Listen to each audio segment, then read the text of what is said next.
I was prepared to be Rayya's caregiver as she died of cancer, but I wasn't prepared to be living with like a ravenous vampiric junkie. And it was horrifying. And I mean, it escalated to the point that I was so desperate and so abused that I actually seriously contemplated murdering her. Liz, I've already told you how incredible this book is, but I would love to start talking about it with a quote from Rayya that you used to explain part of her singularity, where you say, she said, "When everything else in the room has blown up or dissolved away, the only thing left standing will be the truth." And this book, it drips with truth. It's like swollen with truth. It's so true. And you say that it's your very best effort to tell the truth about what happened between you and Rayya. Was there any part of you that was afraid to blow up and dissolve so many preconceptions and false idols? And, was there any part of you that was scared of that when you were writing this incredible book? Oh, thank you.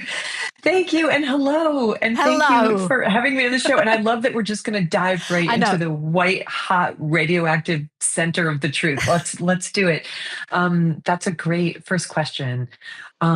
Yes. And the short answer to that is yes, there were lots of parts of me that were afraid of going, right into the middle of it and telling the entire story. And the reason that it took me 7 years after she died to write the story is because of all sorts of reservations I had about telling this story.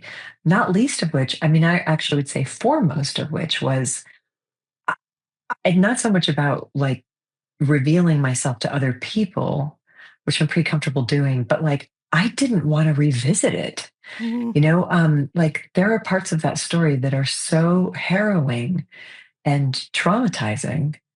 Like I would have been pretty happy just to put a coat of paint over it and walked away, and been like, yeah, we really loved each other. We were good friends. She died like that. I don't really want to talk about it. Like I didn't really want to talk about it. And the thing that I loved the most about Rayya Elias, and there was a lot to love, was best encapsulated in a line about her that our friend, the novelist Johnny Miles, said at her funeral. He said, "She didn't want your false self. She wouldn't accept your false self." She had this way of just looking at you and looking right through all the stories and being like, dude, what's actually going on here? And I felt like that penetrating gaze, that fearlessness in the face of the truth was her most noble legacy. And so eventually it was like, dude, you just got to sit down and say what actually happened. There are excerpts from your journals in here. There are illustrations. There are all sorts of things. But there's also this wonderful sense for the reader that when you're about to jump into those very murky parts, you're like, okay, I could leave this there. I could leave this with the romantic notion that you've all maybe walked away with or chosen to believe. But actually, and there's actually a part in it where you say, before I could write these next few chapters, I had to take myself off to Central America for a while. It must have been an enormous, it must have been very difficult to do that. But did you feel invested in letting this, you talk a lot about Rayya and also yourself and your relationship and how maybe it had been put on a pedestal by a lot of people, that they believed a certain version of it. And that comes through so strongly. But also, like every relationship, the messy depths of it are exposed too. Do you still write in that way to let other people feel seen in their messiness? Oh, yeah. I think that's the highest public service that we can possibly do. And I have grown so much, and my life has been so transformed by people who are willing to learn in public, or willing to reveal themselves in public.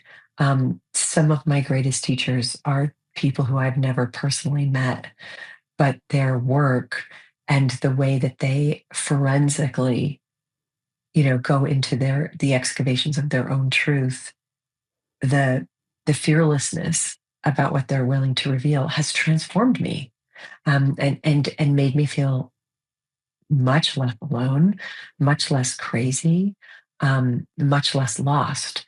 And so, for sure, I mean, and it's not just that I want people to feel seen, but what I really hope that I conveyed in this book is I want people to feel innocent. And innocence is a really difficult thing for a lot of us to feel, especially having been raised, if we've been raised in any culture influenced by the West. I should just say that. Most cultures are shame-based. I've traveled around the world. Shame is a powerful cultural control mechanism, that keeps families gridded together, that keeps neighborhoods gridded together, that keeps mores. And, shame's a powerful cultural tool. And most of us have been deeply impacted by it. And the thought that we might be innocent can be a lot for us to imagine. I think of innocence as kind of the opposite of shame. And I say it multiple times in the book. I reiterate, like, there's an innocence in all of this too. Like, there's an innocence in addiction. There's an innocence in codependency. There's an innocence in denial. Oh my God, there's certainly an innocence in denial. Denial is a precious tool of the psyche to guard and protect you before you are ready to be capable of seeing truthful things. And it's just doing its job, trying to help, so yeah, that's what I hope. Listen, people will come away from it with whatever they need to come away from it with. That was a lot of prepositions to put in a row there, but I hope that people see a shared humanity and a shared innocence, and that all any of us are ever trying to do is get through the day, and by any tools and mechanisms possible. And the only thing anyone literally ever is doing is what they think is a good idea at that moment, and that's innocent. In the story of your life with Rayya and where that love story went is also very much in hand here with stories of addiction. And the story is that, and you have talked about this publicly a few times, that in Rayya's final weeks and months, she sunk back into her addiction. I don't know if that is the right language, but the addiction reared its head again. Yeah, that's a good way to put it. That's the way to put it, right? And those chapters are shocking, Liz. They are they are shocking to read, and incredibly moving. And then there's your addiction, your love and sex addiction, that puts a different lens on this whole experience too. You have a chapter in there that's called Public, Private, Secret, that's based from a Marquez quote, I think. It's hard to imagine a bigger gap between public Liz and the real Liz than those final months when your life in that New York City apartment was so desperate. There was a moment where you decided to call friends, and it changed everything. Can you tell us a bit about that? Yeah, and that line, public, private, secret, is Garcia Marquez said that everybody has three lives: a public life, a private life, and a secret life. And somebody asked me one time, what's the difference between a private life and a secret life? And your private life is the life that you don't share with the public. That's your intimate life with your family and friends, or when you're alone. Your secret life is what they don't even know about. And oftentimes what you don't even know about, like, the complexities of the human capacity for compartmentalization often mean that we hide parts of ourselves, not only from others, but from us.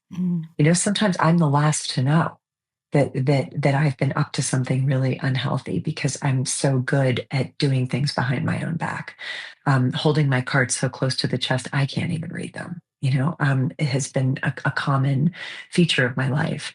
And another friend of mine, when they read that part, said, "Oh, right, the reason people keep their secret life secret is because if it were to come out, it would destroy both your private life and your public life. And that's what addiction is. Often is marked by, like, there's things I'm doing that nobody must ever know about, or it will destroy my private life and my public life. And what was happening during that time was that Rayya, who had been in recovery from heroin and cocaine addiction, she'd been a low bottom, as we call it in the room, a low bottom junkie, like living, for a lot of her adult life, living on the streets, living in jails and institutions, a real desperate heroin addict. And she was clean from that for a really long time. And then at the end of her cancer journey, she picked it back up again and went back into just this harrowing level of cocaine and opioid addiction. And it happened so fast, like it really made my head spin, because that was the one thing nobody saw coming. Like, I was prepared to be Rayya's caregiver as she died of cancer, but I wasn't prepared to be living with like a ravenous vampiric junkie like that. And I had never known her as that person. And that's something that I think anybody who's ever lived with an addict can identify with, is the incredible disconnect between this person that you know and the person that the addict becomes. And it was horrifying. And I mean, it escalated to the point that I was so desperate and so abused that I actually seriously contemplated murdering her. And I write about it in the book really openly, because I think it's important to talk about the lengths, like how far we can be pushed. And she was a hospice patient, and there was absolutely no way that I could have an intervention and tell her that if you don't stop doing drugs, you're going to die, because she was already dying. It was a real like karmic predicament that I was in, and I'm like, she's killing me. She now has to die. And as I say in the book, I'm the nice lady who wrote Eat, Pray, Love, and that's where I got to. That's where we can get to when we fall that far away from ourselves. And instead of murdering her, what I ended up doing that day was beginning to tell the truth, was calling a bunch of friends and really letting myself be seen and revealing what was actually going on in our apartment. Because up until that point, I'd been communicating with the world through what were essentially a series of press releases. Yeah, right. Just even with my intimate friends being like, yeah, Ray is really brave. And, she's struggling and she's really brave and she's amazing and she's my hero. And I'm the selfless caregiver, and we've got this whole thing under control. And nothing could have been further from the truth at that point, when she was spending thousands of dollars a day, a week on cocaine. I was going down to the needle exchange to get needles for her. It was a nightmare. Like it was a nightmare, and nothing in my life had ever prepared me for anything like that. But I see now that moment of beginning to let myself be seen, that's a hinge point in my life. That I would say was the beginning of, I wouldn't have known it that day, but the beginning of my journey into my own 12-step recovery for extreme codependency and enabling behaviors that have characterized all my relationships. Because one of those friends sort of said that to you, didn't they, in a way, is that maybe you have, well, you have the words obviously, but that you have a part in this, Liz, maybe you need help. And what's so beautiful in the horror of this story is, of that part of the story, obviously the whole story is certainly not filled with horror, is that that's what you begin to examine, as you say. How does the Eat, Pray, Love lady get to that point? And that's, you're saying, this is how far I will go. Can you explain a little bit about what you mean about being a sex and love addict? Because I think probably some listeners to this show would think that that's something that men say they are when they can't stop cheating on their wives, like a sort of very mainstream diagnosis of it. Oh, yeah, I definitely had heard of sex addiction, but it's something that I associated with men, and something that I associated with like an acting out behavior around using prostitution, around, going to massage parlors, addiction to pornography, people who can't stop cheating on their partners. That's not what my life looked like. So that's not something that I would have thought that I was. But I I identify now as a sex and love addict in recovery. And when I identify myself and qualify myself for the program that I belong to and that I'm part of in my recovery, I very much choose to use both of those words, sex and love. And I very much chose to use both of those words in the book rather than couching it in euphemism or hiding behind words that women are more comfortable with, like codependency.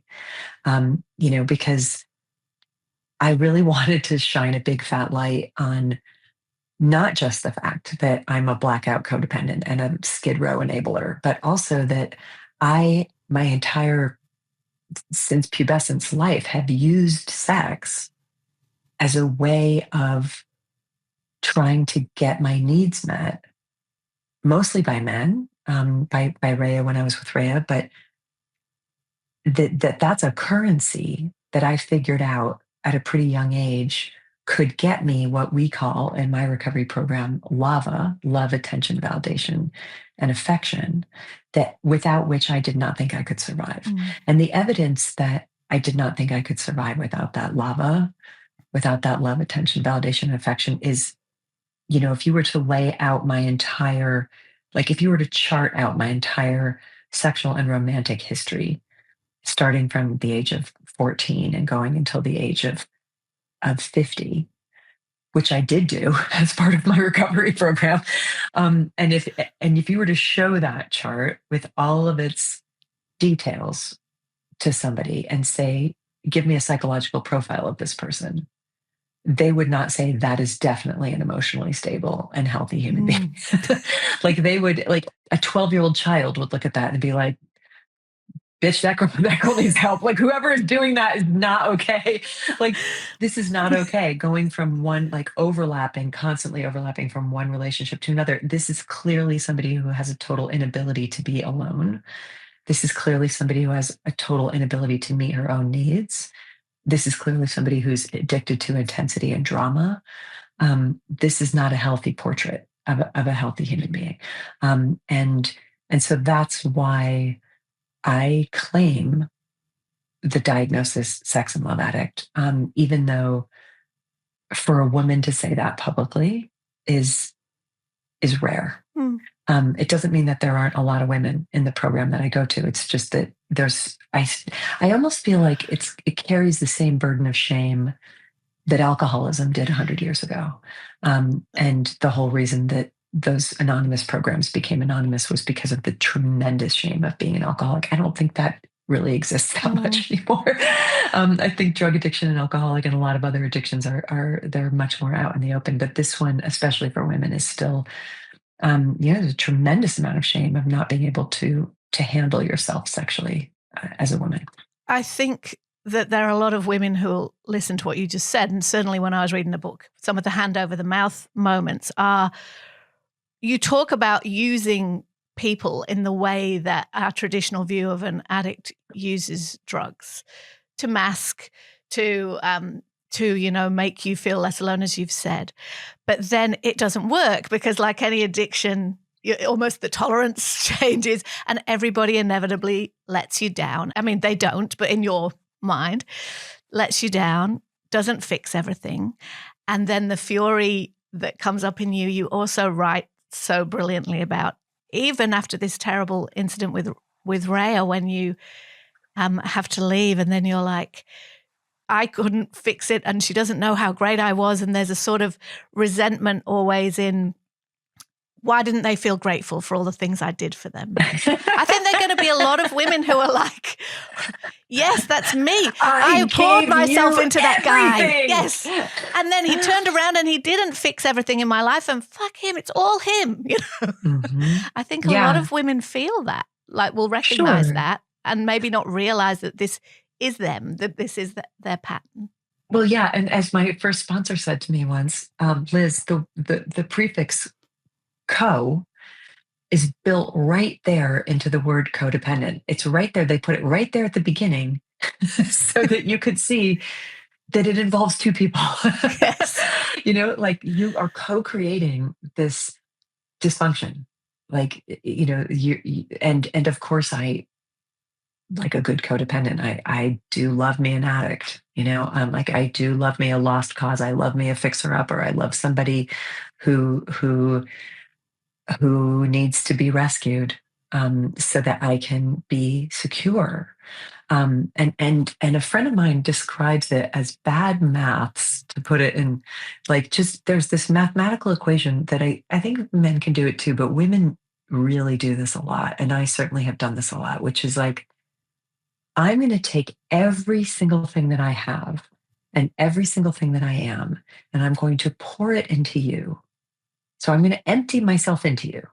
Like, so that's the first part of the equation. I'm going to empty my resources. I'm going to give you all of my love. I'm going to hold nothing in reserve. I'm going to give you all of my care. I'm going to give you all of my tenderness, all of my nurturing, every single thing. I'm going to boost you up. I'm going to support you in every possible way. And in return, you're going to give me a sense of myself that I do not have, right? You're going to give me a sense of value and a sense of my esteem and a sense of my worth that is absolutely missing in me. That's your job, right? And if that doesn't, oftentimes, I mean, like all drugs, it kind of works at first, right? Like nobody would do any of this if there wasn't a payoff, right?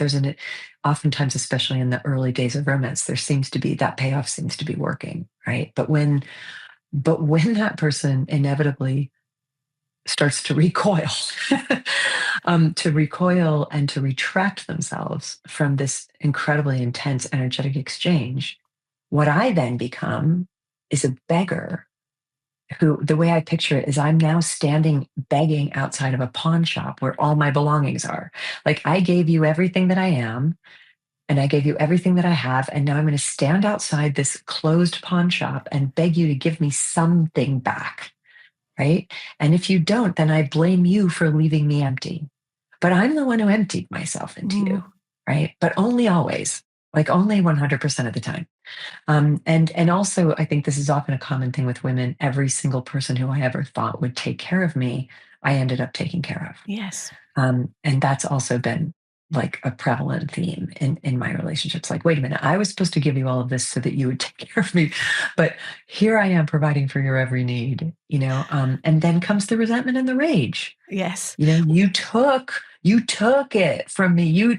I gave you everything, and I always, my joke is that the anthem of the embittered codependent is, after all I've done for you.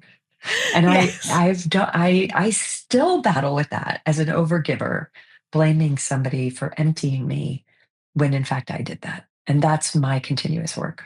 One of the complexities around this with women, as we were just discussing when you were saying about the shame that women can feel about using this label towards themselves, is that, and you write in this book, is that society expects women to give themselves to death almost. That is our role, is to take care of everybody else.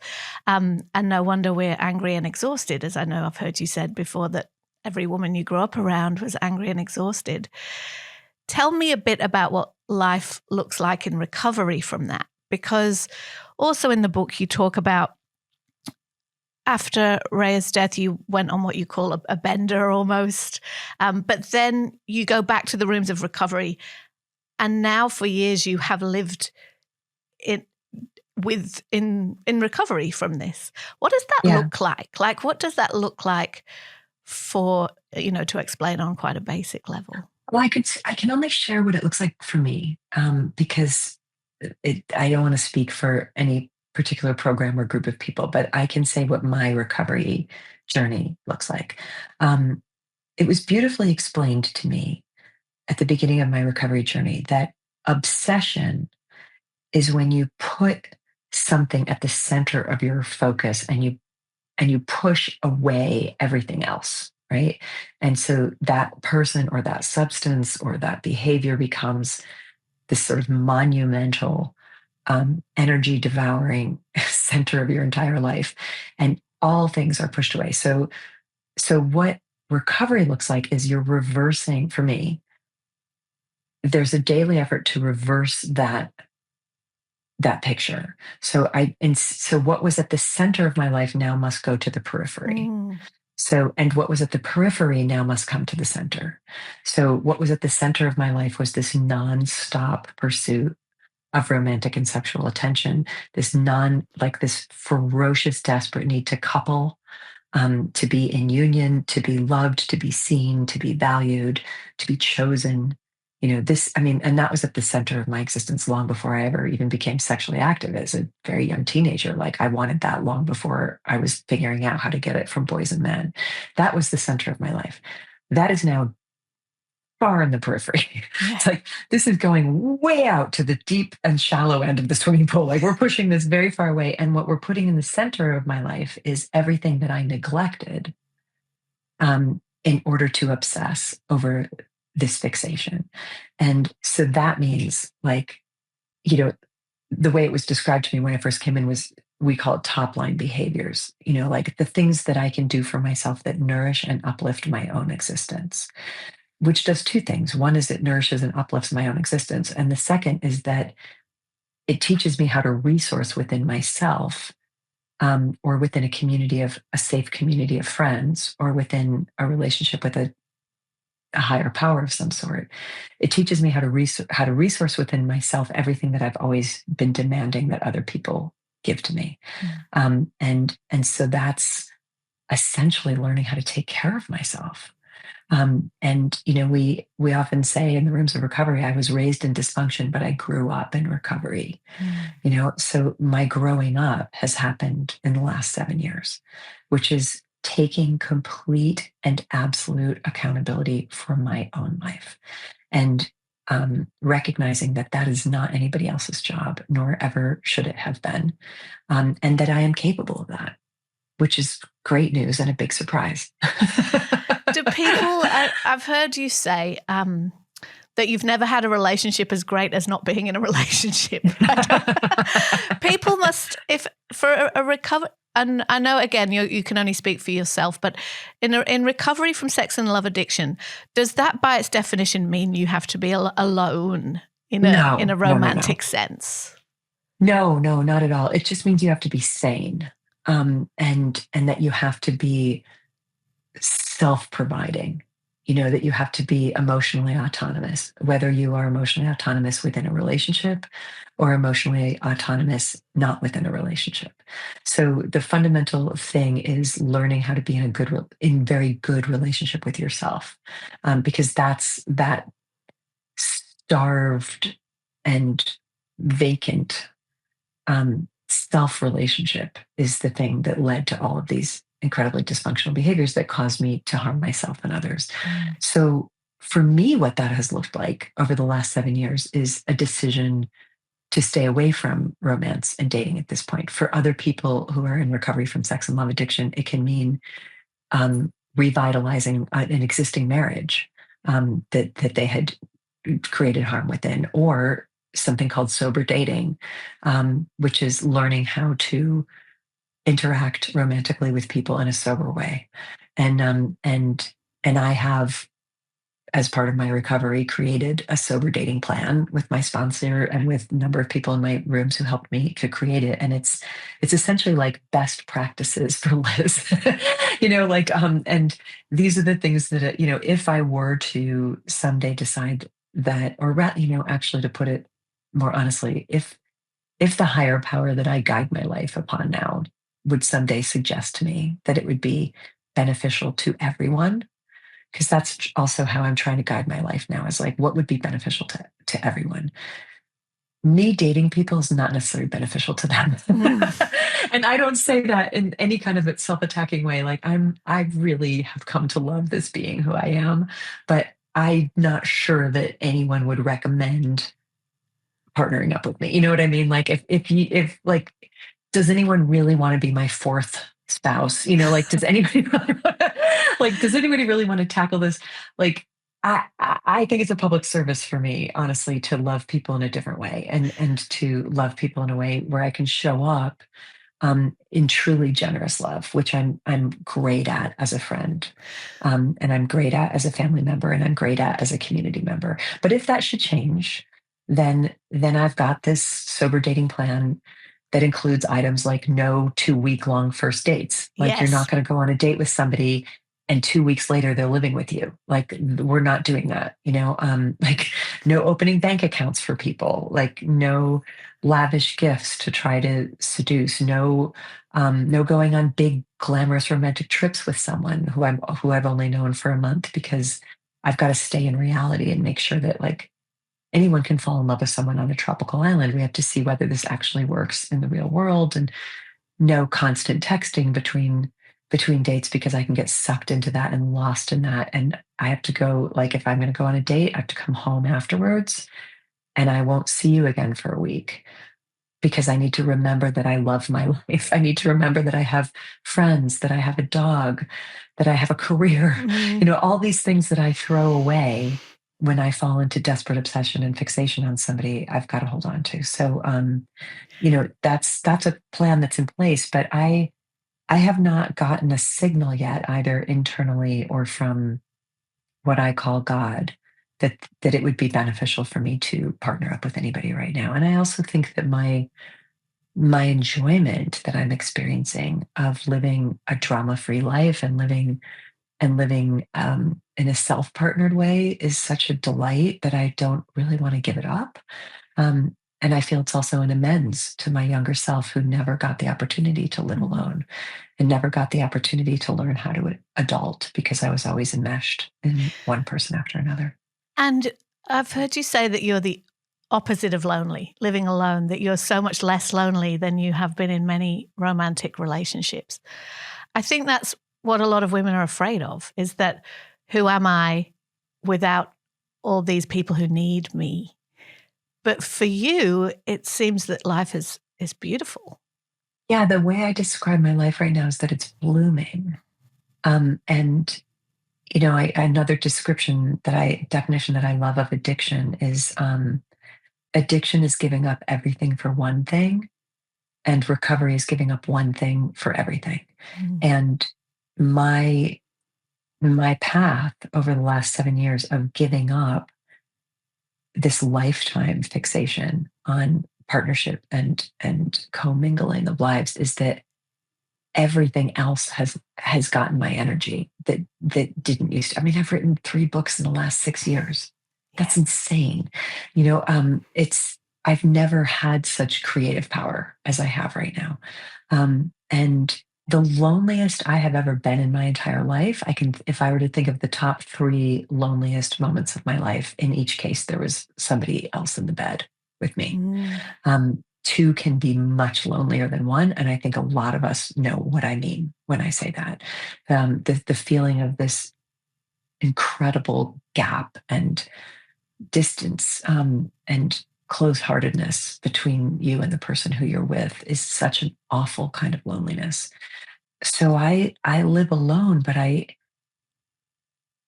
in engagement with my entire life in this really vivid way. And again, I can't be clear enough. This is just my own experience. Yes. And this is not, like, I hope it's not a prescription.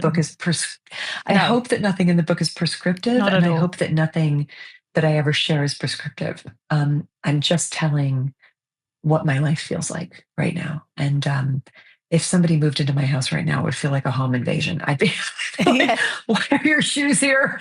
Why are your things here? Why are your things here? Like, when my plants and my books and my whole life is mine for the first time, and my body is mine for the first time. And that's something that has been a constantly unfolding joy as well. But going back to the story of Rayya in the book, now you just took us through the nice eat, pray, love lady plotting murder. After that period, you move away. You move away from Rayya at that time, but you come back together for her final weeks with another of Rayya's loved ones. And what you write about that is so truthful. I think anyone who's been with somebody who's dying and thought it was going to be peaceful and gorgeous, like in the movies, and everything's gorgeous. You write with such truth, of course, but also little touches of humor. Can you just tell me about the night that you and and the other loved ones who are around thought that Rayya was going to die. Yes. Can you tell me about Christmas night, please? Yeah. Because I don't know if it's appropriate, but I actually laughed out loud at, so at the end of that anecdote. So good. Oh my God. And a hospice nurse one time said to me, if you cannot laugh at death, you got to get out of show business. Cause like there are so many, I mean, you know this, like life is ridiculous and embarrassing. And there are so like, and so is death at times.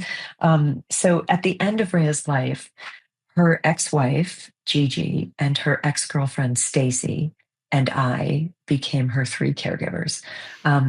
A lot of people who are in queer relationships have told me like, oh yeah, that's a thing, you know, like that's like definitely a lesbian thing, you know, like, and we came together as her primary caregivers, her sister.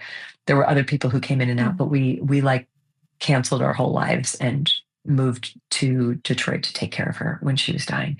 And on Christmas night, I was sleeping with Rayya and I woke up to give her meds at 4:00 in the morning. And at this point she was, you know, the hospice people had said like, she's at any time she could die. And I could tell that she was dying. Her lips were blue. Her skin was cold. She was non-responsive. I couldn't wake her up.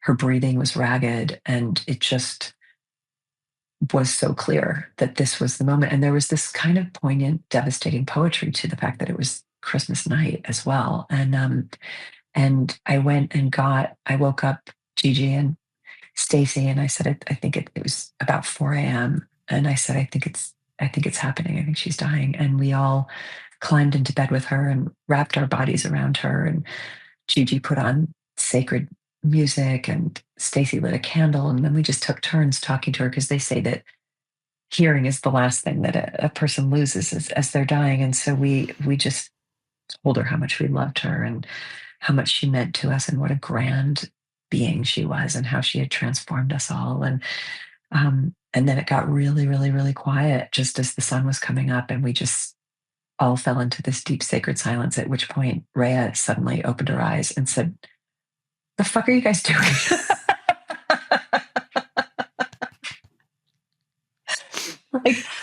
And we were like, nothing. And she's like, "Why are Gigi and Stacy in our bed, babe?" And I'm like, "They're not." And like they roll out of bed, you know, like we all moments earlier had been just like weeping these poignant, beautiful tears. And she's like, "Are you burning candles? What are you guys doing?" You're like blowing out the candles. Blowing out the candles, taking the music, the sacred music off, you know. She's like, "What? Like, you guys are weird. Like, what are you literally doing?" We're like, nothing. Definitely not waiting for you to die." And then she said, she sat up, turned the light on, lit a cigarette, and said, "What day is it today?" And I said, it's December 26th. And she said, "Cool, I want to go hit that 60% off sale at Lululemon." And that is what we did. God help us. That is what we did. Like, and people who have been with people who are dying know this. It's like you think, you know, and I remember calling my mom because my mom's a nurse, and I was like, this is such a roller coaster. You know, like we're saying our goodbyes and then now she's shopping for athleisure wear at a Christmas sale. Like what's going on? And my mom's like, nobody knows. This is why death is sort of one of the many reasons that death is the great mystery and the great equalizer. It's like, nobody can tell you when she's going to die. She's in a negotiation between herself and her own death right now. And it could be weeks. It could be hours. It could be, you know, I mean, she had come back to life so many times in her life as a drug addict who'd flatlined multiple times and had been reborn. She'd reinvented herself so many times. I at the end was like, she might just not die. Like she may be unkillable. She just might be unkillable. Like she just might not die of stage 4 pancreatic and liver cancer because so far, like she's such a monster. She's so like made of titanium or something. I don't even know what this person's constitution was. But yeah, that was one of the more like sort of extraordinary comic moments that, that we went through. After Rayya's death, you went straight back to work. You write about the fact that 2 weeks after she was gone, you were back on stages talking to people. You were immediately back wanting to make money, build new relationships. When you look at that period of time now, how do you see it? Perfect. Like just perfect. It is what it absolutely had to be. And me being who I am and who I was, resilience is like baked into me as it's part of like my family code. I come from Scandinavian dairy farmers from the Dust Bowl. It's like you work, like you just work and you don't complain and you don't wallow. You just get back at it. And that's all I ever saw, and that's all I knew to do. And I also don't think it was such a bad idea because I had been so depleted by being a caregiver that there was a vitality that I regained by going back out into like the field that I'm good at, like I maybe wasn't as good a caregiver as I thought I was going to be, but I'm a good public speaker and I'm a good writer and I have this career that I love.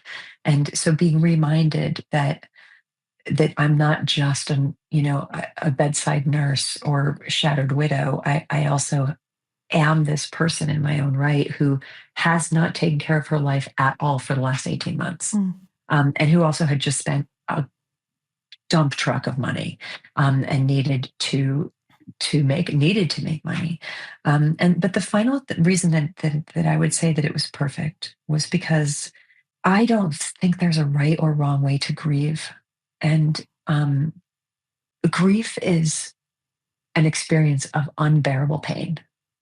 Like that, I mean, maybe not unbearable because we bear it right up there on the edge of unbearable. And whatever you have got to do to move through that is fine. And people respond to grief in all sorts of different ways. And there's a lot of judgment that we have of one another about the way that people are grieving. Like they're not grieving right, or they're in denial, or they rebounded right back into another relationship, or there's this multitude of they're not allowing themselves to feel their feelings. They're feeling their feelings too much. They're shutting down. Like they're frozen. Leave everyone alone. Like leave everyone alone. Being human is very hard. Being in grief is the hardest part of being human. And the thing I know about grief is that it's a bill that has to be paid eventually. It's a bill of tremendous, unbearable sorrow that has to be paid eventually. You either pay it right away or it'll catch up with you later and knock on your door and you'll pay it later. And I paid my grief debt in installments, and then in some massive payments that came years later. The book begins with a visitation from Rayya of sorts. You say that my love is in the room, and you're like, that's an amazing feat because she died 6 years ago. Do you know what Rayya thinks of this book? Do you care? I care what everyone thinks of this. Listen, I'm the one I'm the world's champion people pleaser. Right. Well, it's wonderful, so you're fine. But also, I know you're doing a lot of work to get away from that. I am getting a lot of work to get away from that. I have to say, quite honestly, I don't know. And I know that she wanted me to do it. I know that she loved the truth. I know that she wrote about her own darkness and her own addiction very openly in her own memoir. Yes. And in autobiographical films that she made and in music that she made, her whole artistic expression sprung out of revealing letting herself be seen and wanting to be seen. But ultimately, there was a point in the writing of the book where I had to maybe even go past the level of truth that even Rayya would have been comfortable with. Because there was this feeling of like, if you're going to do this and you're going to tell the story, then you have got to tell the entire story. And that includes not only excavating Rayya's darkness, but my own. And I don't feel her as much anymore. I mean, in the immediacy after her death, she was as vivid and present to me as you are right now. I mean, she was right here. And I have rare encounters now with her spirit.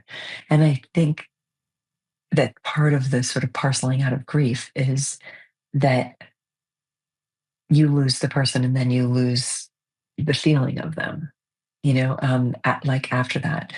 In my own theology, the way that I perceive that, what I think has happened is that her spirit has moved on from me. I don't know that it has moved on from everybody that she loved, but one of the, she promised me, I'm not going to leave until both of us are ready, and I won't leave you until I know that you can stand on your own 2 feet in every circumstance of your life. That was a promise she made. And in fact, she died, her body died before I was ready, and before I knew how to stand on my own 2 feet. But her spirit stuck around for those first few harrowing years.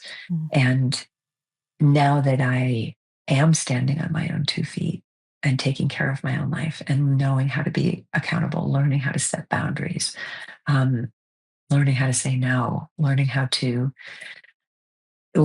what's healthy for me and what isn't healthy for me, all of these things that it's taken me so long to learn. It's as if I feel her spirit backing off. Like, okay, Liz is good now, and I can go into the mystery. That's how I like to think of it. We started this conversation talking about truth, and as you just said that you do wonder if this book has gone past a level of truth of even that. You've been writing about your life, obviously, in a very public way. It's almost 20 years since Eat, Pray, Love, and that you talk about that very sudden fame in the book, and you talk about this sudden responsibility that apparently you've got to fix the world now, and you're the wisest person in it. You must have learned an enormous amount about how to care about what everybody thinks about this book, about your life, about your choices, and how to be very true to that. What's your relationship like now, with all you know, for how this is going to be received? I feel really relaxed about it. To me, the difficult part of this book was the living of the story, the aftermath of the story, the incredibly hard work that I've put into making addiction recovery the central focus of my entire life, and learning how to take care of myself, and then figuring out how to freaking write this thing, and how to tell this, at many times, what felt like a kind of untellable story, not even necessarily because of how harrowing it is, but just like, how do you tell this story? Like, as a creator, and with its completion, that's it. My work is done. And now I'm going to do a different kind of work, going out into the world on a publicity tour and a speaking tour about the book. But that's an entirely different thing. That's not nearly as emotionally arduous for me as the work of creating this thing was. So I feel kind of like, I'm good. I like this thing that I've made.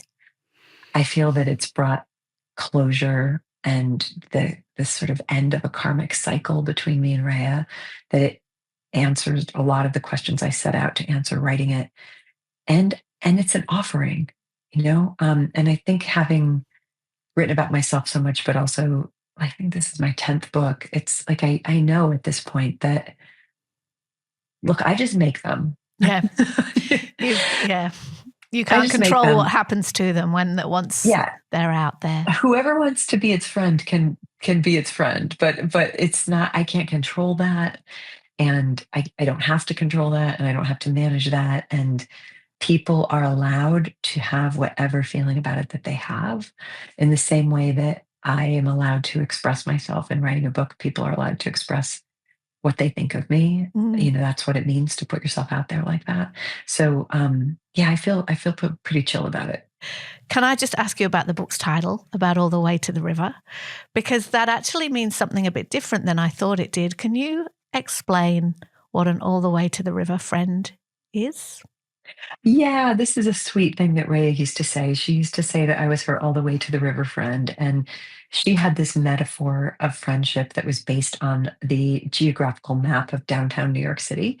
And so you kind of have to know New York's geography a little bit to get it. But the way she explained it was she said, in your life, you've got these like very peripheral friends, professional contacts, people that you are completely superficial with. And she called those her Fifth Avenue friends, because they're kind of like right in the middle of the city. And then your Fourth and Third Avenue friends are friends that you get a little bit more intimacy with and a little closer to, and you let them see a little bit more of your real life.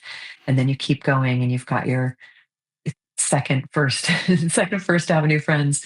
And those are the people who you allow to get to know you and, to share some truths about your life, and maybe you've started businesses together, been to each other's weddings. There's a deeper level of intimacy. And she would say it's not till you get to your alphabet city friends, your avenue A, B, C, and D friends, that you really get to real intimacy. Like, these are the people who know you, like the people who bailed you out of jail, who know about the addiction, whose couch you slept on during the divorce, who you call in the middle of the night when you're having a panic attack, like the people who really, really know you. But she said if you're very lucky, there's one more level. And that's all the way to the East River. And if you're very lucky, you might have one friend in your life who will go all the way to the river with you. And that's the person you could never be anything but completely authentic with. The person who knows you better than anyone. And she always called me, long before we were a romantic couple, she called me her all the way to the river friend. And I was so proud of that. And not but and anybody who's ever tried to walk from Fifth Avenue to the East River in New York City knows it's not necessarily a very nice walk. And the river isn't a very nice river. And the river's not a very nice river. But that's also part of really knowing somebody, is that you, in the end, you see everything and they see everything. And I can say with real confidence that Rayya Elias and I knew each other. Liz, do you think that if you had have painted over some of the uglier, trickier, smellier parts of the story, how would life have gone? How would things be different? Oh gosh, there's a line that I love from the great ancient Indian text, the Bhagavad Gita, that says it's better to live your own destiny imperfectly than to live a perfect imitation of somebody else's life. And I go back to that quote again and again. I genuinely would rather live my own truth imperfectly and messily and publicly and vulnerably than live some lacquered version of an imitation of what I was taught life is supposed to look like. And I also know this. I know that every single time in my life that I have tried to live my life in a respectable manner, meaning like from what I was taught respectability is, the closest I've ever, and I don't say this lightly, I say this quite sincerely, the closest I've ever come to suicide in my life have been the times when I have tried the hardest to color within the lines, basically, and to live my life in a way that will be pleasing and inoffensive and respected by others. It is only when I can kind of eviscerate myself and excavate and go down in there and find the whole truth that I get well. And that's one of the really wild and beautiful paradoxes about the healing journey, is some of this stuff is like, some of these things about ourselves, it's like, this is the last thing in the world I want to be true about me. Yeah. This is the last thing in the world I would want to be, is an addict. And the last thing in the world I would want to be is powerless. Who wants to be powerless? Like, our whole culture is about striving for power. And yet when I let go and unclench those white knuckled fists and let my shoulders drop and just say, I am an addict and I am powerless over my addiction, there's this tremendous release. And in that release, I think that all the walls come down and I can know myself and I can let others know me and I can know them. And that's ultimately what I think I came here to do.